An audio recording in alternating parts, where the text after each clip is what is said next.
Let me just...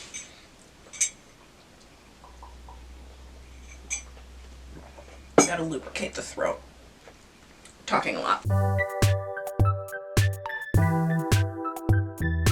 Hello friends, and welcome to my YouTube channel. So today I'm going to be talking about racism in the Bachelor franchise.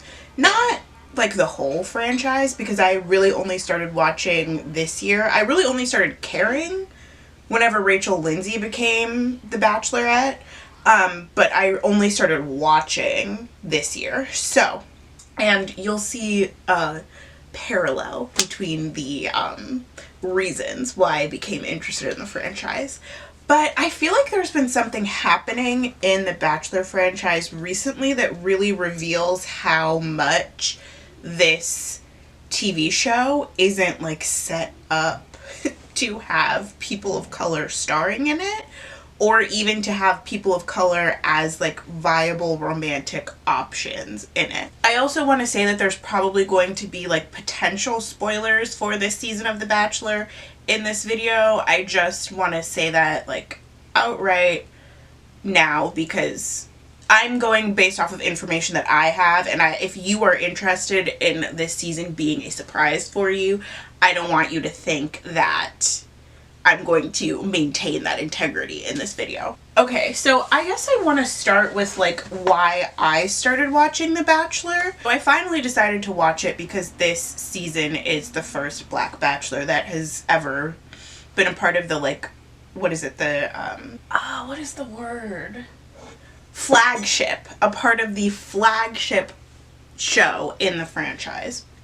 So I always told myself that I wasn't going to watch The Bachelor until they had a person of color as, like any show in the Bachelor franchise, until they had a person of color as the Bachelor, because that's like the main engine of the whole like franchise. I wanted them to put somebody who wasn't a vaguely attractive white man with a six-pack in that driver's seat, and then I was going to invest myself into the franchise. That was kind of a rule that I had established for myself, but probably when I was like a kid, like a child.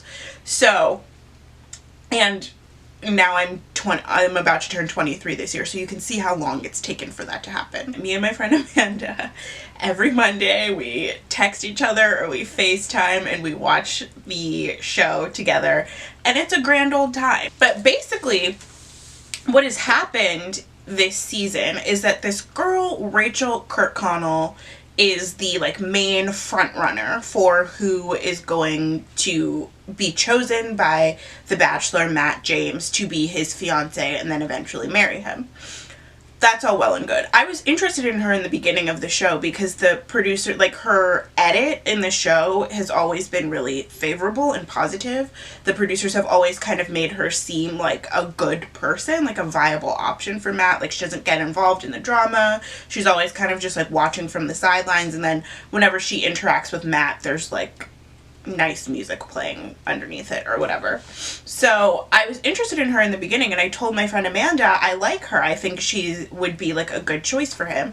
And Amanda immediately was like, oh no, you're not gonna like her after you see this. This is the thing that's happening with Rachael, is that she has been accused of being racist. Members of her family have been accused of being racist or supporting racist politicians, racist policies, all of these things. So Amanda sent me this TikTok of this girl essentially claiming that Rachael, it was funny to her that Rachael was on this season of The Bachelor because she had allegedly made fun of this girl when she was in high school for having a crush on a black guy.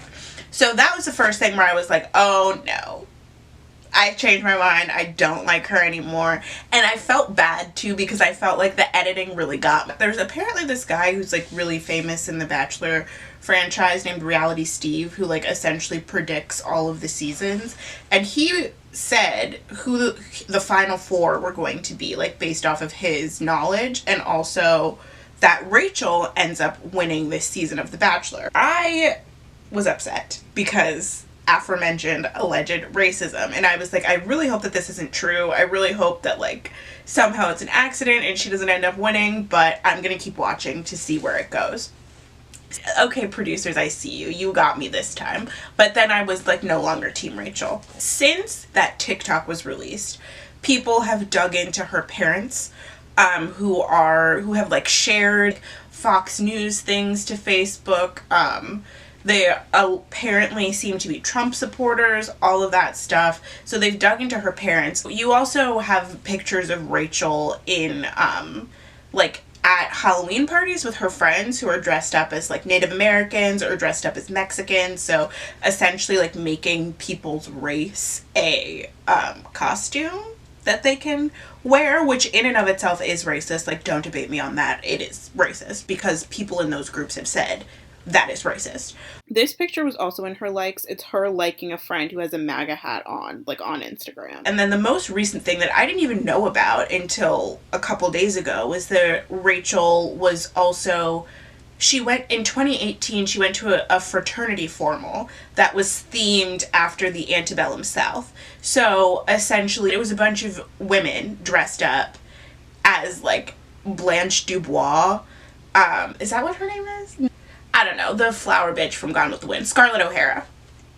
Bunch of girls dressed up as Scarlett O'Hara in, like, essentially celebrating the time in the South when slavery was rampant. That is, like, the whole situation. And I just want to be clear that these things that are happening are in fact racist. I do believe that a lot of white people specifically who support and supported Donald Trump did it primarily because of racism. A lot of it, for the people who weren't incredibly wealthy and weren't like banking on him cutting their taxes, a lot of it was motivated by racism and the racist dog whistles that he said before his campaign and throughout his campaign and even throughout his presidency. All of that is what's happening. What happens next is the part that makes me even angrier. It's not to say that what Rachael did isn't bad. I do think that it's bad, and I do still root against her and hope that she doesn't end up winning this season. But what happens next is the part that pisses me off. And if I can, like, get a clip in here, I will get a clip in here. Right? And people protested their deaths, and people called out their deaths, and people proceeded to call out people who are perpetuating the racism that helped to enable their deaths. All of this happened prior to 2018. All of this happened prior to 2020 even. So for him to insinuate that 2018 was some other world where a adult woman with reasonable access to the internet wouldn't understand that dressing up like a slave owner's wife and going to a party to celebrate a time in which slavery was legal was bad. Like, that's insane. And there are so many things that I could say about, like, license that white women get to be racist that I feel like white men don't often get. But that's not the topic of this video. Essentially, what I want to talk about here with Chris Harrison, and the reason that he pissed me off, is this idea that, like, we all saw what happened last summer. We all saw everybody who was like vaguely an ally get on Beyonce's internet and post a little black square and post a black and white still of them with their fist up and their mask on at a protest and pretend that they cared about racism for a series of months. And for him to act as if that was the singular catalyst in making people aware of racism it fucking boggles the mind, first of all. And second of all, when I think about Rachael Kirkconnell and the type of person that she embodies for me, if she is in fact, this is all alleged information, so I don't know any of this, but like if she is in fact even a little bit racist, it just like, she is informed enough to know that if she goes on the season of The Bachelor with the first black bachelor and goes so far as to win, even if she has no intention of marrying him, she might have an intention of marrying him, because we've all seen those white women on the internet who are like, I need to marry a black man so that I can have cute biracial babies, and then proceed to like racially abuse them for their entire lives. I digress. Like, even if she has no intention of marrying him, she's informed enough to know that she will get a certain amount of cachet by going on the season of The Bachelor with the first black bachelor that she would not have gotten if she went on any other season of The Bachelor. And even if we look at her apology that she posted recently, or put it up here and you can like pause and read it, but like if we look at her apology, she is informed enough about this stuff and about the language that you need to use to know exactly what to say to make people read that apology, like even just skim through that apology and be like, oh, this is a good apology, even if it's taken her forever to address these claims, even if she didn't actually say what specifically she did wrong in the apology. She's informed enough to know what the internet wants to hear. And that is because she is an adult woman who grew up with the internet and knows the social justice lingo that people want to hear in order to feel like they can forgive people for doing things that are racist. She knows that you get an amount of grace and an amount of cachet and an amount of clout from purporting to support black people and black issues and purporting to want to be a part of this historic season of The Bachelor with the first black bachelor that you wouldn't get if you were going like hard in the other direction. And we know that they know this because we all lived through the summer of 2020. We all saw people who in other instances had been actively or passively racist to black people on the internet suddenly switch up and decide that they were allies and they were going to support the Black Lives Matter movement. So that's the Rachael Kirkconnell of it all. My other issue, that's like what's happening right now with the Bachelor franchise, but I think that this like moment really reveals like something much more insidious that has been underneath the like skin, underneath the like veneer of the Bachelor franchise since it was created in 2000, literally for like the past 21 years, that I feel like people don't ever really talk about. Like it's always like an oblique reference to it, but nobody really gets to the center of the issue, and that's what I'm here to do today. So I'm gonna say, in my opinion, I think The Bachelor as a franchise is racist and has been racist since it began. How can a franchise be racist, you ask? I don't know exactly how to quantify that. I can't give you like empirical evidence. I can't link articles down below because I'm not doing that research. I'm simply speaking from my position as an observer, as somebody who's been aware of this franchise essentially my entire life, and as somebody who didn't get into it. It took until, like I said earlier, it took until I was 23 years old for the benchmark, which I had thought when I was a child was a very low benchmark, but for the benchmark that I had set to be cleared, which is that they had to have a person of color leading the flagship show of the franchise before I decided to watch it. And it wasn't until 2021 that happened. Like, that clears something up for you in the first place. But it's beyond having black people specifically, but also people of color at large at the center of your franchise. And Rachel Lindsay said this when Matt James was cast as The Bachelor last year.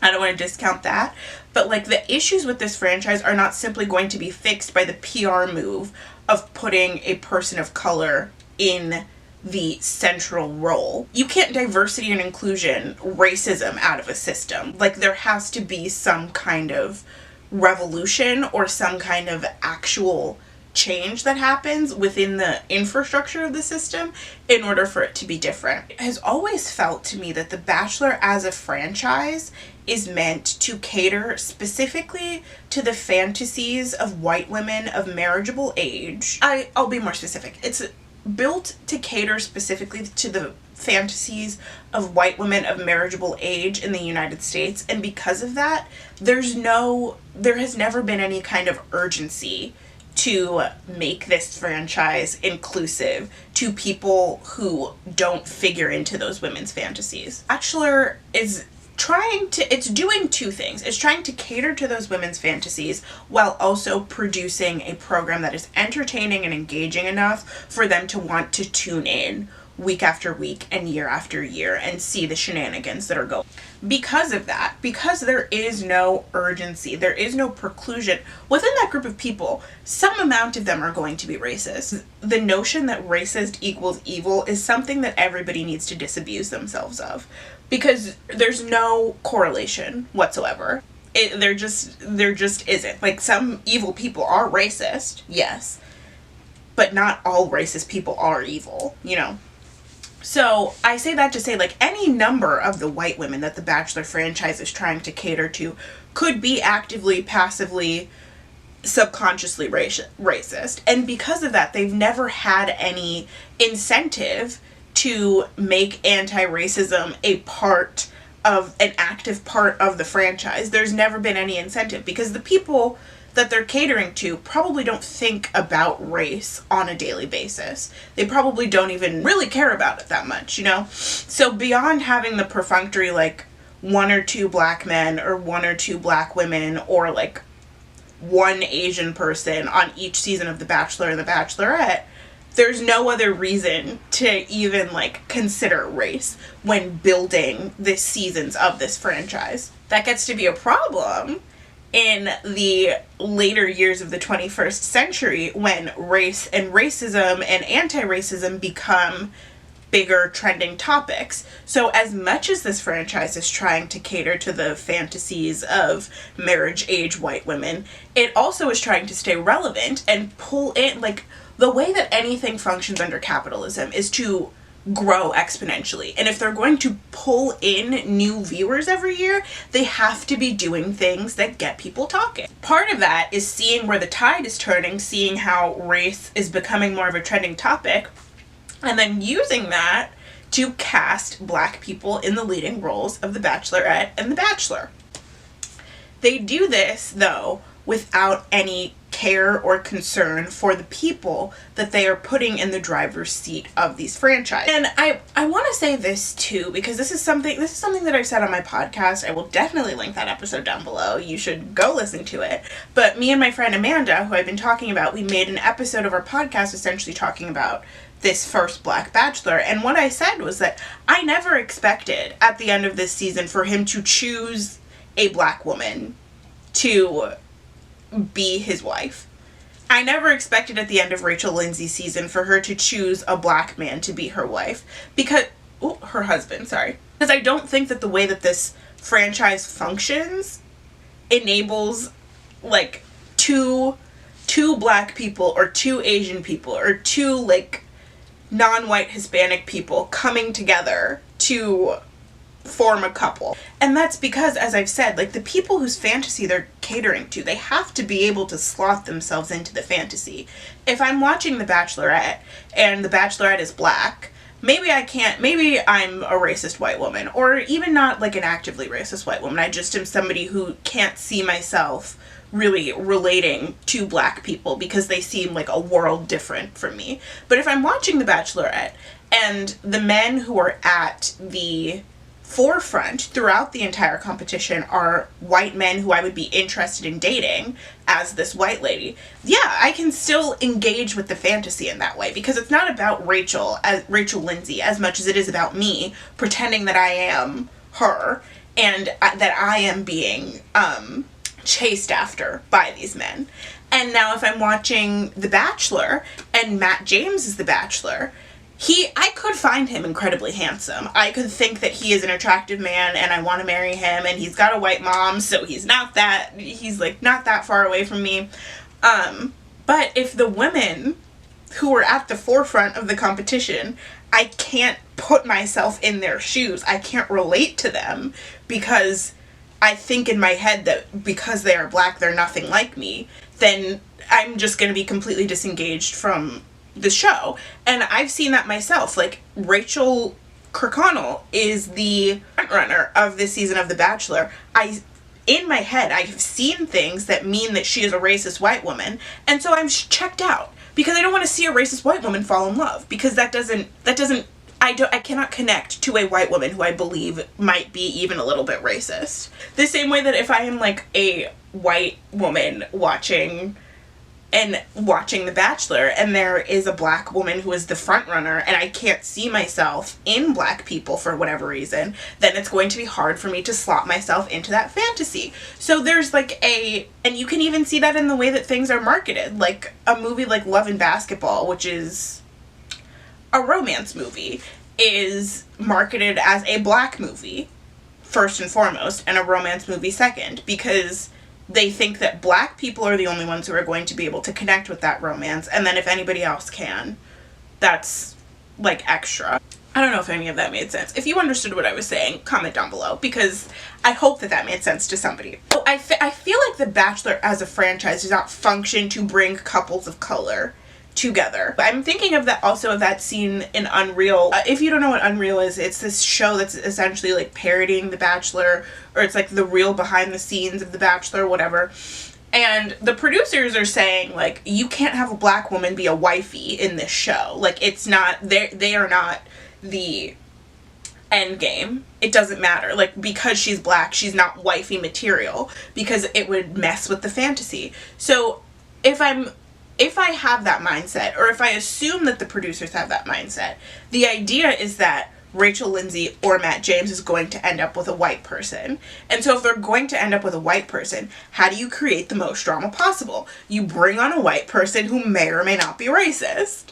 Because the show doesn't function necessarily to make people fall in love. Like, that's ostensibly what the goal of the show is, but it's not really. Like, the goal of the show really is to create drama and keep people tuning in. I feel like, honestly, the way that The Bachelor is set up as a show, it's not set up for black people to succeed and thrive on it. If that happens, it's a happy accident. Let me be honest, I don't think it's set up for anybody to succeed and thrive on it, because the, like, hit rate, the success rate for bachelors, like, getting engaged, getting married, and then staying together after they get married is very low.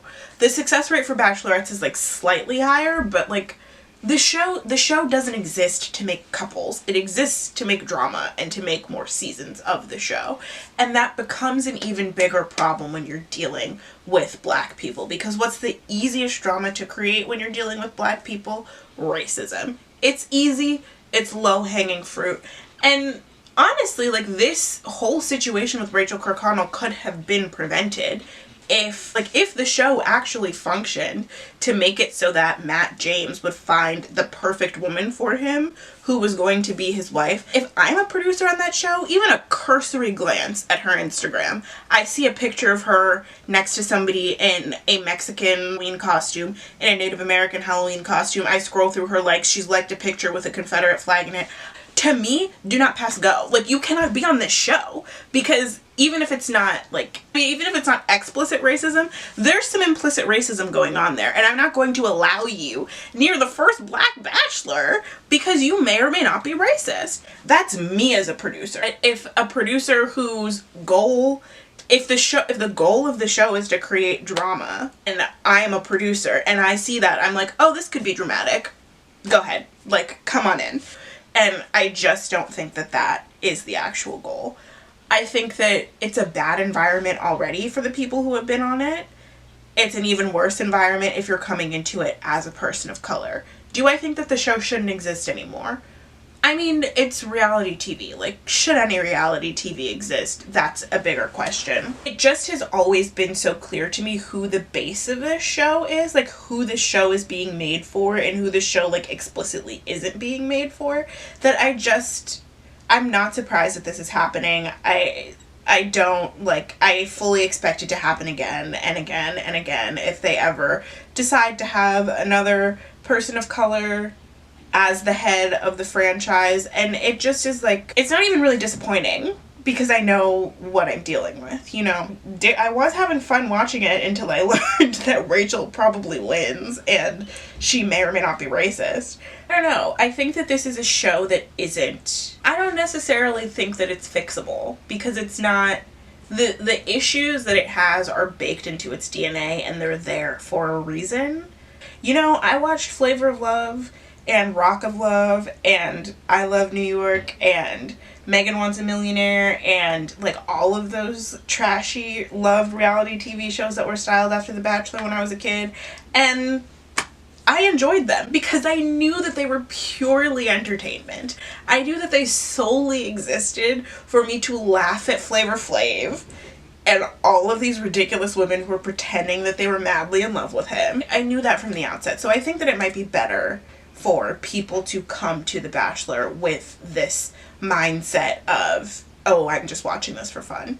And maybe a lot of people are doing that. Again, I don't know, because I only this is only my third day out here, you know, like I'm not really sure how the fan base of the franchise looks at the show, but that's the perspective that I'm going to be going into it with from now on.